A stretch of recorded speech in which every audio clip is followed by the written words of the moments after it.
Please subscribe our channel, click the bell icon and never miss the new video. Hi, welcome to Divya Arts and Crafts. இன்னைக்கு ரொம்ப இன்ட்ரெஸ்டிங்கான most awaiting video நம்ம பார்க்க போகிறோம்.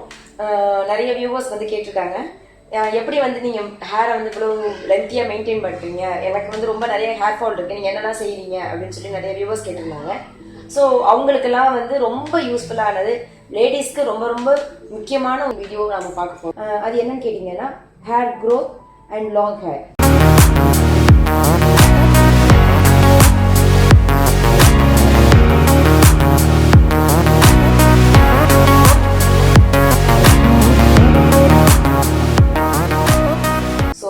Hair growth அப்படின்னு எடுத்துட்டா பெண்களுக்கு அப்படின்னு சொன்னாலே அவங்களுக்கு முக்கியமான பங்கு முடியல தான் இருக்கு. ஸோ வந்து ஜென்ஸு கூட வந்து ஃபியூச்சர்ல பால் நெக் ஆனாலோ இல்லைன்னா ஒரு மொத்தமாக முடிய இல்லைன்னா கூட அவங்களுக்கு வந்து கிரேஸ் வந்து போகவே போகாது. பட் வந்து லேடிஸ்க்கு அந்த ஹேர் இல்லை அப்படின்னு சொன்னால் அது வந்து அவங்களுக்கு ஒரு மாதிரி டிப்ரெஷன் ஃபீலிங்ஸ் இருக்கும். லைக் அவங்களுக்கு வந்து பெண்கள் அப்படின்னாலே முடி கண்டிப்பாக ரொம்ப ரொம்ப முக்கியமான ஒரு பங்கு இருக்கு. நிறைய பேர் வந்து வாலண்டியராக போய் அவங்களுடைய லாங் ஹேரை மெயின்டைன் பண்ண முடியல அப்படின்ற ரீசன் சொல்லி அவங்களே போய் கட் பண்ணிக்கிறாங்க. நீங்கள் பியூட்டி பார்லர் போகிறத வந்து நான் தப்பு சொல்ல மாட்டேன், இருந்தாலும் அது வந்து இந்த கல்ச்சருக்கு வந்து அது எல்லாருக்கும் பழக்கமாயிடுச்சு. ஆனால் அந்த காலத்தில் பார்த்தீங்கன்னா எல்லா லேடிஸ்க்குமே கண்டிப்பாக வந்து லாங் ஹேர் இருக்கும். லாங் ஹேர் அப்படின்றது அவங்களுக்கு ஒரு சாதாரண ஒரு விஷயம் மாதிரி இருக்கும். ஹேர் அப்படின்னு எடுத்துட்டிங்கன்னா அது நம்மளுடைய உடல் உறுப்பு மாதிரி, லைக் ஒரு ஹார்ட் மாதிரி, ஒரு கிட்னி மாதிரி, ஒரு கண் மாதிரி, ஒரு காது மாதிரி, அந்த மாதிரி ஒரு முக்கியமான ஒரு உறுப்பு தான். அதை வந்து நம்மளே போய் வாலண்டியர் அது கெமிக்கல் மேலே கெமிக்கல்ஸை கொடுத்து நம்மளே அதை கெடுத்துட்டு அதுக்கப்புறம் வந்து ஹேர் எனக்கு க்ரோத் ஆகலை அப்படின்றது வந்து அக்செப்டபிள் கிடையாது. பட் இருந்தாலும் எல்லாரும் ஃபேஷன் அப்படின்ற ஒரு தீமில் வந்து எல்லாருமே பியூட்டி பார்லருக்கு போகிறாங்க. கெமிக்கல்ஸ் நான் முக்கியமாக சொல்கிறது வந்து 2 விஷயம் தான். கெமிக்கல்ஸ் வந்து யூஸ் பண்ணாதீங்க, நேச்சர் ப்ராடக்ட் வந்து யூஸ் பண்ணுங்க, அவ்வளோதான். இந்த 2 சிம்பிளான ஒரு மெத்தடை யூஸ் பண்ணோம்னா ஹேர் க்ரோத் கொண்டு வரது ரொம்ப பெரிய விஷயமே கிடையாதுங்க. சப்போஸ் ஒரு நெயில்ஸ் உங்களுக்கு கட் ஆகுது அப்படின்னு சொன்னால் அந்த நெயில்ஸ் எப்படி வந்து உங்களுக்கு வளரும்? நம்மளே நெயில் கட் பண்ணுறோம், வளர்ந்துட்டே தானே இருக்குது. ஒரு இடத்துல நமக்கு வந்து ஏதோ ஒரு காயம் வந்துருச்சு அப்படின்னு சொன்னால் அந்த காயம் வந்து தன்னால் வந்து ஆறிக்கிறதா செய்யுது. அந்த மாதிரி தான் டெய்லி வந்து ஒரு சர்டன் இன்ச்சஸ் சர்டன் சென்டிமீட்டர் வந்து ஹேர் வந்து கண்டிப்பாக எல்லாருக்குமே வந்து க்ரோத் ஆகும். இது வந்து நேச்சர், கடவுள் கொடுத்த ஒரு கிஃப்ட் தான் அது.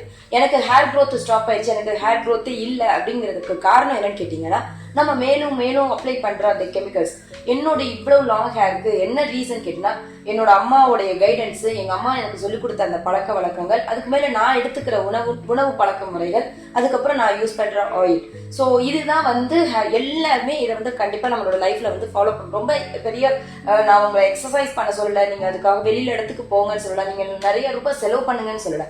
ஜஸ்ட் உங்களோட டெய்லி ஆக்டிவிட்டீஸை சேஞ்ச் பண்ணுங்கன்னு தான் நான் சொல்கிறேன். கோ ஆர்கானிக், கோ ஆர்கானிக், கோ ஆர்கானிக். முழுக்க முழுக்க வந்து நம்மளுடைய பாரம்பரியமான முறைகள்ல நம்ம ஃபாலோ பண்ணணும். கண்டிப்பா இதை விட இன்னும் லாங்கான ஹேர் எனக்கே பாத்தீங்கன்னா ரொம்ப இது வந்து நான் ட்ரிம் பண்ணல. பட் வந்து ஏற்கனவே என்னோட வீடியோஸ் பார்த்துருந்தீங்கன்னா அதுல இருக்கிற ஹேரை விட இப்போ வந்து எனக்கு வந்து கண்டிப்பா லாங்கா தான் இருக்கும். இதுக்கெல்லாம் வந்து ஒரு சில விஷயங்கள் வந்து நான் டெடிகேட் பண்ணுவேன். அது என்ன மாதிரியான விஷயங்கள் அப்படின்னு கேட்டீங்கன்னா, ஃபர்ஸ்ட் ஹேர் வாஷ்ல இருந்து நம்ம வரலாம்.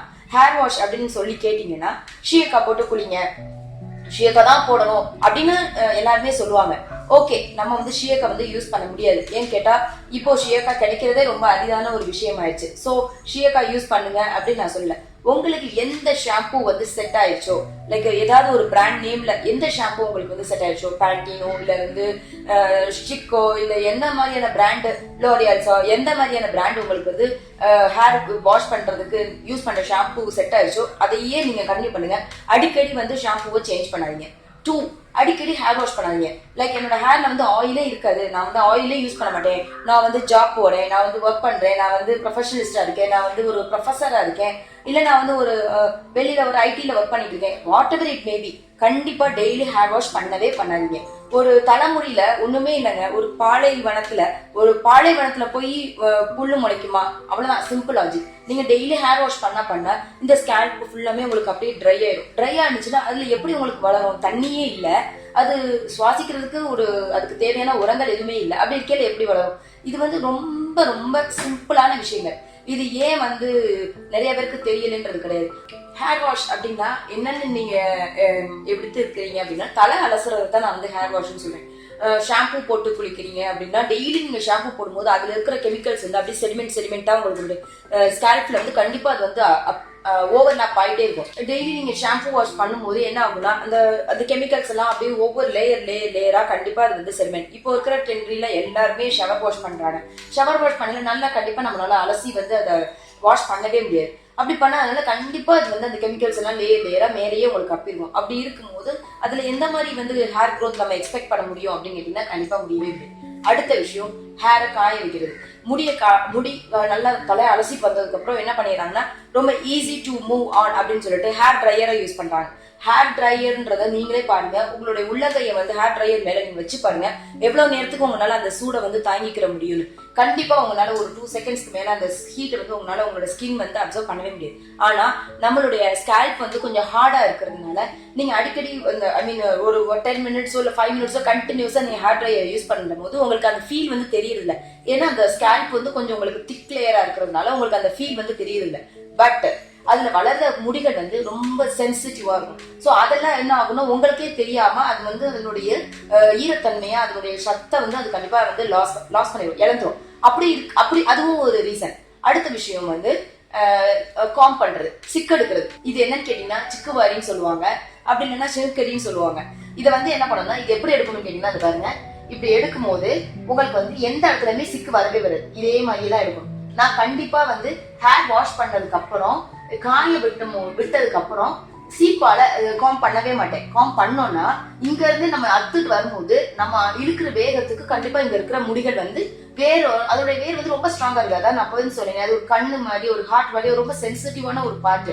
அதை வந்து நம்ம தெரியாம போட்டு வேகமா நம்ம கோம் பண்ணல அது வந்து கண்டிப்பா வந்து அந்த உழுகத்தான் செய்யும். சரி, ஓகே. அப்போ ஹேர் ட்ரையர்ல நீங்க வந்து பண்ணக்கூடாதுன்றீங்க, காய வைக்க கூடாதுன்றீங்க. அப்ப எந்த மாதிரி காய வைக்கணும்? இயற்கையாவே நமக்கு ஒரு பெரிய வரப்பிரசாதம் இருக்கு. காலையில நம்ம தலை குளிக்க போறோம். சோ காலையில குளிச்சதுக்கு அப்புறம் அந்த ட்ரெஸ் மேல காய போடுற மாதிரி மாடியில போய் நிட்டீங்கனாலே சன் பாத். சோ டைரக்டா வந்து வெயில நல்ல தலையை எடுத்து இப்படி விரிச்சு விட்டீங்கன்னா ஃபிராக்ஷன் ஆஃப் செகண்ட், மேபி நீங்க ஹேர் ட்ரையர்ல காய வைக்கிறத விட ஒரு 5 to 10 செகண்ட்ஸ்க்குள்ள உங்களுக்கு வந்து உங்களோட ஹேர் வந்து ஈஸியா உங்களுக்கு வந்து ட்ரை ஆயிடும். ட்ரை ஆனதுக்கு அப்புறம் நீங்களே ஃபீல் பண்ணுவீங்க தலையில ஒரு ரத்த ஓட்டம் உங்களுக்கு நல்ல ஃபாஸ்டா ஓடுற மாதிரி ஒரு ஃபீல் இருக்கும். அது என்னன்னு கேட்டீங்கன்னா உங்களோட பிளட் சர்க்குலேஷன்ஸ் அந்த தலையில வந்து நல்லா. இதெல்லாம் வந்து இயற்கையே நமக்கு கொடுத்துருக்கிற ஒரு வரப்பிரசாதம். ஆனா அதை யாருமே நம்ம பயன்படுத்திக்கிறதே கிடையாது. அதுதான் உண்மை. அடுத்த விஷயம், ஹேர்ல ஆயில். என்ன மாதிரி நீங்க ஆயில் யூஸ் பண்றீங்க அப்படின்னு நிறைய பேர் கேக்குறாங்க. என்ன மாதிரி நீங்க ஆயில் யூஸ் பண்றீங்கன்னா அந்த காலத்துல வந்து மூதாதையர்கள், என்னுடைய ஆன்செஸ்டர்ஸ், என்னோட அம்மாவோட பாட்டி, அந்த மாதிரி அவங்க எல்லாம் வந்து அப்பதான் சொன்னேனே அந்த காலத்துல எல்லாருக்கும் நிறைய ஹேர் இருக்கும். அப்போ அந்த காலத்துல என்னோட பாட்டியோட பாட்டி வந்து சொல்லி கொடுத்த அதே பாரம்பரியத்தை எங்க அம்மா வந்து என்னோட ஜெனரேஷன்ஸ்ல அவங்களோட ஜெனரேஷன்ஸ்ல யூஸ் பண்ணிட்டே இருந்தாங்க. சோ அதை விடாது நானும் ஃபாலோ பண்ணேன். லைக் டெய்லி அதை வந்து அப்ளை பண்ணணும். என்ன மாதிரி அப்ளை பண்ணுவீங்கன்னு கேட்டா, நான் வந்து மாடியில போய் நல்லா காய விட்டுட்டேன் அப்படின்னு சொன்னா இதை வந்து நல்லா சுத்தி ஒரு கொண்ட மாதிரி போட்டுருவேன். ஸோ கீழே என்னோட முடி இருக்கிறதுக்கு வாய்ப்பே இல்லை. அடுத்த லெவல் பார்த்தீங்கன்னா அன்னைக்கு ஈவினிங் வந்து நான் இதுக்கு ஹேர்ல ஆயில் அப்ளை பண்ணவே மாட்டேன். அன்னைக்கு ஈவினிங்கே இதை அப்ளை பண்ணேன். ஒரு நாள் அந்த ஹேர் வந்து ஃப்ரீயா டிஸ்டர்ப் பண்ணாம அப்படியே விட்டுருவேன். விட்டதுக்கு அப்புறம் நெக்ஸ்ட் டே மார்னிங் நல்லா நான் சொன்ன மாதிரி நாங்களே ஹோம்மேட் ஹேர் ஆயில் தயாரிக்கிறோம். வேற எந்த எண்ணெயும் நான் யூஸ் பண்ணதே கிடையாது. இது வரைக்கும் ஸ்டில் நவ் நான் யூஸ் பண்ணதே கிடையாது. சோ அது என்ன மாதிரி என்னன்னு கேட்டீங்கன்னா முழுக்க மூலிகையால தயார் பண்ணது. ஒரு சின்ன ப்ரிசர்வேட்டிவ் கூட நாங்க அதை ஆட் பண்ணிருக்க மாட்டோம். ஏன்னு கேட்டா அப்ப இருந்து சொன்ன அதே விஷயம் தான். அது ஒரு சின்ன ரொம்ப சென்சிட்டிவான ஒரு பார்ட். அதை வளர வைக்கணும் முடிய அதை வந்து நம்மளே வந்து கெடுத்துடக்கூடாது. சோ அதுல இதை வந்து பதப்படுத்தணும் அப்படின்ற ஒரு மோட்டிவ் ஒரு பின் ட்ராப் ஆஃப் ப்ரிசர்வேட்டிவ் கூட நாங்க அதில் ஆட் பண்ணிருக்க மாட்டோம். சோ அது எங்க கண்ணு முன்னாடி நாங்க தயாரிக்கிறதுனால அந்த எண்ணெயை நல்லா வந்து உள்ளங்கையில ஊத்திட்டு நல்லா மேஷ் பண்ணி நல்லா மிக்ஸ் பண்ணி இந்த தலையில ஸ்கேல்ப்ல எப்படி அப்ளை பண்ணுவேன்னு கேட்டீங்கன்னா நிறைய பேருக்கு வந்து அது தெரியாது. இந்த பாருங்க, இந்த மாதிரி எடுத்து இந்த ஸ்கேல்ப் ஃபுல்லா இந்த கையை வச்சுட்டு இந்த ஸ்கேல்ப் ஃபுல்லா ஒரு 5 மினிட்ஸ் நல்லா மசாஜ் பண்ணு. அடுத்து இந்த கையில வந்து நல்லா மசாஜ் பண்ணு. அடுத்து சென்டர் பார்ட்ல ஃபுல்லா நல்லா மசாஜ் பண்ணு. ஓகே, உங்களுக்கு வந்து மேல ரொம்ப ஆயிலியா தெரியக்கூடாதுன்னு நீங்க ஃபீல் பண்ணீங்கன்னா மேல லேசா மட்டும் அப்ளை பண்ணிட்டு இந்த ஸ்கேல்ப் இப்ப பாருங்க ஃப்ரண்ட்ல வரணும்னா இந்த மாதிரி ஸ்கேல்ப்ல வந்து முக்கியமா இந்த மண்டை ஓடுன்னு சொல்லுவாங்க. இந்த ஸ்கேல்ப்ல தான் உங்களுக்கு வந்து நிறைய எண்ணெய் இருக்கணும். ஸோ இந்த மாதிரி அப்ளை பண்ணிட்டு இந்த இடத்துல அப்ளை பண்ணதுக்கு அப்புறம் இந்த முடியை எடுத்து இங்க வரைக்கும் இது வரைக்கும் அப்ளை பண்ணி இந்த எட்ஜ் பார்ட் வரைக்கும் கண்டிப்பா நான் எண்ணெய் வச்சிருப்பேன். கீழே வந்து நம்ம ஜட பின்னிட்டு ரப்பர் பேண்ட் போடையில இது வந்து கொஞ்சம் சில்கியா இருக்கணும். ஸோ இதுல வந்து என்ன இருக்க வேண்டாம் அப்படின்னு நீங்க ஃபீல் பண்ணீங்கன்னா இப்படி நீங்க சிக்கு வரையில என்ன ஆகும்னு கேட்டீங்கன்னா மேல இருக்கிற ஹேர் தான் உங்களுக்கு அந்து விடுவோம். ஸோ இந்த எட்ஜ் பார்ட் வரைக்கும் நல்லாவே எண்ணெய் தேய்ப்பேன். எண்ணெய் அப்படின்ற விஷயம் சொல்லல, நாங்க ஹோம்மேடா தயாரிக்கிற எண்ணெய்ன்றத நான் சொல்லியிருந்தேன் இல்லையா. சோ அந்த எண்ணெய ஒரு ஒரு குறிப்பிட்ட மாசத்துக்கு ஒரு மாசம் ஒரு 2 மாசம் எங்களுடைய டிமாண்ட பொறுத்து அடிக்கடி நாங்க அதை ப்ரிப்பேர் பண்ணிட்டே இருக்கிறதுனால அது ப்ரிசர்வ் பண்றதுக்கு வேலையே கிடையாது. ஒரு பாட்டில் வந்து 100 ml வந்து 400 rupees சார்ஜ் பண்றோம். ஒரு பாட்டில ஒருத்தவங்க யூஸ் பண்ணாங்கன்னா சாலிடா 3 monthsக்கு வரும். 3 பேர் யூஸ் பண்ணாங்கன்னா 1 monthக்கு வரும். இதுதான் சிம்பிள் கால்குலேஷன்ஸ். இன்னும் வளர வளர பர் வீக் எனக்கு வந்து ஹைட் டிஃபரன்சஸ் நான் எனக்கு ஃபீல் பண்ணேன். ஓகே, ஹைட்னு சொன்னதுக்கு அப்புறம் நான் சொன்னேன், எப்படி உங்களுக்கு வந்து ஹைட் வரும், எனக்கு வந்து ரொம்ப முடி ஷார்ட்டாவே இருக்கு அப்படின்னு நீங்க ஃபீல் பண்றீங்க. ஹைட் வரணும். ஹைட் வர்றதுக்கு நான் யூஸ் பண்ற டெக்னிக்கை உங்களுக்கு சொல்றேன். ஹைட் வர்றதுக்கு எப்படின்னு கேட்டீங்கன்னா, நல்லா ஜடை பின்னிக்கோங்க.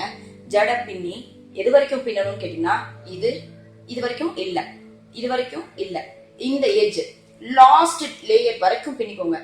பின்னிட்டு பிள்ளைங்களுக்கு எல்லாம் ரெட்டை சட்டை மடிச்சு கட்டுவோம் இல்லையா, அந்த மாதிரி லாஸ்ட் எட்ஜ் வரைக்கும் பின்னிட்டு நல்லா உங்களுக்கு இந்த மாதிரி வந்துடும். ஒல்லியா தான் இருக்கும். ஸோ இதை வந்து இந்த மாதிரி ஃபோல்ட் பண்ணி ஸோ உங்களுக்கு எவ்வளோ ஹைட்டு இருக்கோ அந்த ஹைட்டுக்கு எப்படி வருதோ அந்த மாதிரி ஸோ இது வரைக்கும் ஃபோல்ட் பண்ணி ஸோ இந்த மாதிரி தான் நான் டெய்லி எப்பயுமே வீட்டில் இருக்கேன். ஜடை பின்னி ஸோ இந்த மாதிரி தான் நான் ஃபோல்ட் பண்ணி என்னோட ஹேரை வந்து நான் எப்பயுமே வச்சுப்பேன். இப்படி பண்ணா ஹேரோட ஹைட் வளரும் அப்படிங்கிறது என்னுடைய நம்பிக்கை. முடி வந்து நல்லா வளரணும் அப்படின்னு சொன்னா அதுக்கு கொடுக்குற ஊட்டச்சத்துக்கள் நம்ம கொடுத்துட்டே இருக்கோம். ஓகே, அப்போ உங்களுக்கு முடியே கொட்டாதா அப்படின்னு கேட்டா கண்டிப்பா கிடையாதுங்க. எனக்கும் எல்லாரும் மாதிரி முடி கொட்ட தான் செய்யும். எப்படி முடி கொட்டும், எப்படி வந்து வின்டர் சம்மர் வருமோ அதே மாதிரி ஹேருக்கும் அந்த சேஞ்சஸ் இருக்கும். கிளைமேட்டிக் சேஞ்சஸ் கண்டிப்பா ஹேரை வந்து அஃபெக்ட் பண்ணத்தான் செய்யும். எந்த மாதிரி கேட்டீங்கன்னா, வெயில் காலத்துல நம்ம வெளியில போனா ஈஸியா ஸ்வெட் ஆகையில என்ன ஆகும் கேட்டா, அழுக்கு வந்து வெளியில தூசியில பறக்கிற அழுக்கு வந்து உள்ள வந்து செட்டில் ஆயிடும். ஸோ அதே வீக்லி 5 days ஒன்ஸ் நம்ம குளிக்கும் போது என்ன ஆயிடும் கேட்டீங்கன்னா, ஒரே இச்சிங் வரும். ஸோ இச்சிங் மாதிரி ஆட்டோமேட்டிக்கா நம்ம வந்து ஸ்க்ரப் பண்ணும் போது என்ன ஆகும் கேட்டீங்கன்னா, அந்த நெயில்ஸ் பட்டு அந்த ஸ்கேல்ப் ஃபுல்லா புண்ணாகும். இதனால கண்டிப்பா முடி கொட்டும். எனக்கும் அதை கொட்டத்தான் செய்யும். அப்போ அதை அந்த நேரத்துல நீங்க என்ன மாதிரி மெயின்டைன் பண்ணிக்கிறீங்க?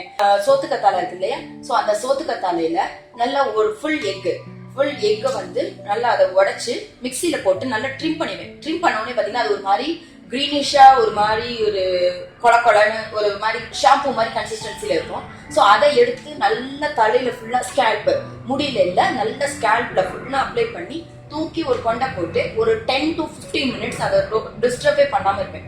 ஸோ டிஸ்டர்ப் பண்ணாம இருக்கையில அந்த ஹேர் எப்படி இருக்கும்னு கேட்டீங்கன்னா குச்சியா இருக்கும். ஸோ அதை வந்து நல்லா அப்ளை பண்ணிட்டு அதுக்கப்புறம் போய் நார்மல் ஹேர் வாஷ் நான் பண்ணிடுவேன். அப்படி பண்ணும்போது என்ன ஆகும் கேட்டா, தலையில வந்து குளிர்ச்சி, ஹீட் பாடியா இருக்கிறது குளிர்ச்சி ஆயிடும். இந்த முட்டையோட தன்மை எப்படின்னு கேட்டீங்கன்னா, உங்களுடைய எவ்வளவு லாங் லாஸ்டிங் ஹேர் ஃபாலா இருந்தாலும் கூட அந்த முட்டை வந்து உடனடியா அது வந்து கண்ட்ரோல் பண்ணியே ஆகும். இதுதான் நான் ஃபாலோ பண்றேன். ஒவ்வொருத்தவங்க ஒவ்வொரு விதமா சொல்லுவாங்க. ஒரு சிலர் வந்து ஆனியனை வந்து நல்லா மிக்சியில அரைச்சிட்டு பெரிய வெங்காயத்தை அதனுடைய ஜூஸ் எடுத்து தலையில நீங்க அப்ளை பண்ணுங்க அப்படின்னு சொல்லுவாங்க. சோ இந்த மாதிரி ஒவ்வொருத்தவங்க சொல்லுவாங்க. பட் என்னோட மெத்தட நான் உங்களுக்கு சொன்னேன். இதே சோத்துக்கத்தாழையில இந்த முட்டையை வந்து நல்லா ட்ரிங்க் பண்ணிட்டு அதை அப்ளை பண்ணுங்க. சோ இதுவும் உங்களுக்கு முட்டை உங்களுக்கு வந்து செட் ஆகல அந்த மாதிரி நீங்க ஃபீல் பண்ணீங்கன்னா ஒண்ணுமே வேணாங்க. நம்ம வீட்டுல ரெகுலரா கிடைக்கிற விளக்கெண்ணெய் கேஸ்டர் ஆயில். சோ அந்த கேஸ்டர் ஆயிலோட ஆலிவேரா ஒரு பெரிய எப்படி சொல்றது, கிருமி நாசினின்னு சொல்லலாம். இன்னொரு விஷயம், ஒரு குளிர்ச்சியான ஒரு பொருள்னு சொல்லலாம். சோ அவ்வளவு ஹீட்ல இருக்கையில அது வந்து நம்மளுடைய தலையை வந்து அவ்வளவு குளிர்ச்சியாக வச்சிரும். நமக்கு வந்து ஹேர் ஃபால் 100% வந்து அதுல கண்ட்ரோல் ஆகும். ஸோ அதுல இருக்கிற அந்த ஜெல் பாட்டை ஃபுல்லா எடுத்துட்டு நல்லா 1 ஸ்பூன் 2 ஸ்பூன் கூட போட்டுக்கோங்க. விளக்கெண்ணெய் போட்டு அதே மாதிரி கிரைண்ட் பண்ணி அதை தலையில நீங்க அப்ளை பண்ணீங்கனாலும் நல்ல ஒரு ரெஃப்ரெஷ்மெண்ட்டை நீங்க ஃபீல் பண்ணுவீங்க. ரொம்ப சிம்பிள் தான். திரும்பவும் உங்களுக்கு எல்லாத்துக்கும் சொல்றேன். 4 முக்கியமான விஷயங்களையும் ஞாபகத்தில் வச்சுக்கோங்க. ஹேர் வாஷ் பண்ணுறது every 4th or 5th day in a week வந்து ஹேர் வாஷ் பண்ணுங்க. அடுத்து வந்து கண்டிப்பாக ஹேர் ட்ரையர் போட்டு ஹேர் ட்ரை பண்ணாதீங்க. வெயிலில் போய் நல்லா காய வச்சுக்கோங்க. அடுத்த விஷயம், சீப்பை வச்சு சிக்க எடுக்காதீங்க. அடுத்த விஷயம், ஆயில் ரெகுலராக அப்ளை பண்ணுங்க. ஸோ நான் வந்து என்னோட ஹோம்மேட் ஹேர் ஆயில் மட்டும்தான் நான் யூஸ் பண்றேன். ஸோ அது ஒன்னா மட்டும் கிட்டத்தட்ட ஒரு 15 வருஷமா நான் யூஸ் பண்ணிட்டு இருக்கேன். வேற எந்த ஒரு ப்ராடக்ட் எவ்வளவு முக்கியமான ப்ராடக்ட் வந்தாலும் நான் அதை ட்ரை பண்ணவே மாட்டேன். அடுத்த விஷயம், யாரும் வந்து புதுசா ஒரு ப்ராடக்ட் உங்களுக்கு லான்ச் பண்ணாலும் வந்து கெமிக்கல் ப்ராடக்ட்டை வந்து ரெஃபர் பண்ணாலும் அதை யோசிச்சு பண்ணுங்க. அது நீங்க பண்ணி உங்களுக்கு சப்போஸ் செட் ஆகல அப்படின்னு சொன்னா அதுக்கப்புறமா ஹேர் க்ரோத் உங்களுக்கு ரொம்ப ஹேர் ஃபால் தெரியுது அப்படின்னு சொன்னா டக்குன்னு நீங்க அதை வந்து ஸ்டாப் பண்ணிடுங்க. அடுத்த விஷயம், எட்ஜ் வரைக்கும் மடிச்சு போடுங்க.